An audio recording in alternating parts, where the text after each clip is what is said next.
Well, have you found yourself working hard in the gym but not seeing the results you want? Well, our 2 News fitness expert Wes Cole is here this morning to go over some common mistakes. This happens to a lot of people, myself included. Absolutely. Well, this is kind of the weight training troubleshooting guide, and I'm going to kind of steer people in the right direction, some of the mistakes that they might be making. Okay, weight training troubleshooting. Weight is too light. This is very, very common. You know, we kind of joked on the tees, you know, Beth reading a magazine while doing curls. I actually got that. I worked out in the gym years ago in Broken Arrow. I actually saw a lady doing that. You know, it kind of goes back to my point. We've talked about it before. Any exercise that I've ever taught you or you see on the show, if you can do more than 15 or 20 reps, you really need to up the intensity. And this is especially true for women. Women, they underestimate their strength. Men overestimate their strength, but women especially underestimate their strength.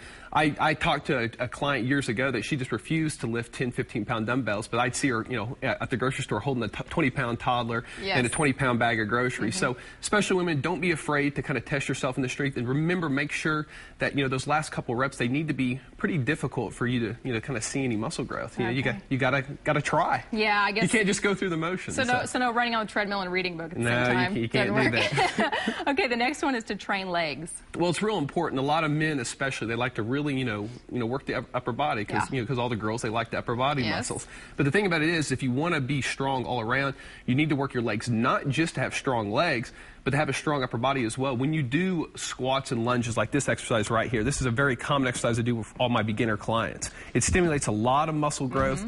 You're doing kind of a jump lunge. But when Beth is doing this, she's working her glutes, her butt muscles, she's working her quadriceps. And when she does this, she's releasing a tremendous amount of muscle-building hormones in her bloodstream. Thank you, Beth. That's enough.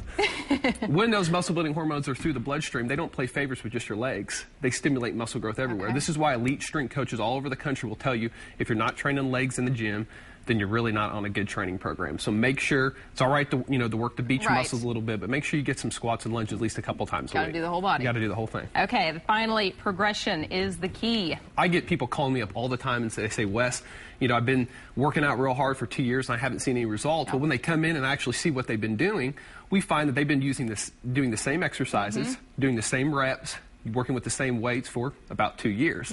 So the thing about it is, I recommend everybody getting like maybe a journal and writing everything down and strive to do a little bit more each and every time you go into the gym. If you did 3 sets of 12 on the push-ups on last Monday, try to go for 15. If that gets too easy, you know, try to up the weight or go to a little bit more difficult exercise. We have to strive to do more every time. They call it progressive resistance training for a reason. You have to try. Remember, leaps, you don't have to jump leaps and bounds. You know, adding maybe 1 or 2 extra rep for a workout might make a big difference, but if you do this, you know, your body won't be able to help but get a little bit stronger. Yeah, and you hear that a lot. People just saying, you know, I've hit this plateau, I've been working out, and I'm just not seeing anything. But yeah, you're doing the same stuff. Absolutely, and oftentimes plateaus are for a reason. You know, just try to go a little bit harder in the gym. It'll make a difference. All right, good advice. Now time to answer a couple of questions from our viewers. This first question comes from Michael. I've been lifting weights for about 3 weeks, and I feel stronger, but I have yet to see any signs of muscle. What's going on? This is very, very common, especially for beginner weight training clients. You have to remember that the first 3 to 4 weeks of training, it's all neural recruitment. You know, your nervous system is getting a lot more efficient at using the muscle that you already have.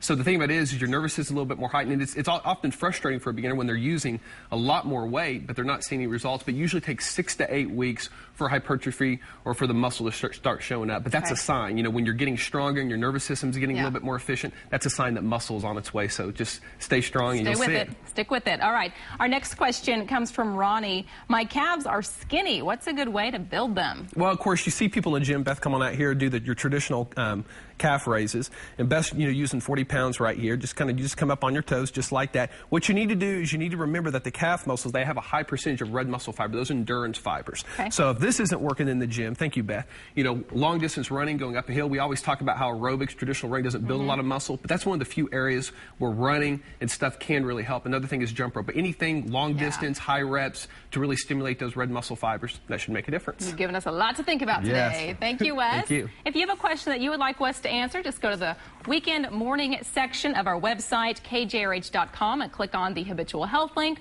or you can give Wes a call, 749-0960, or visit his gym on 46th, just east of Sheridan.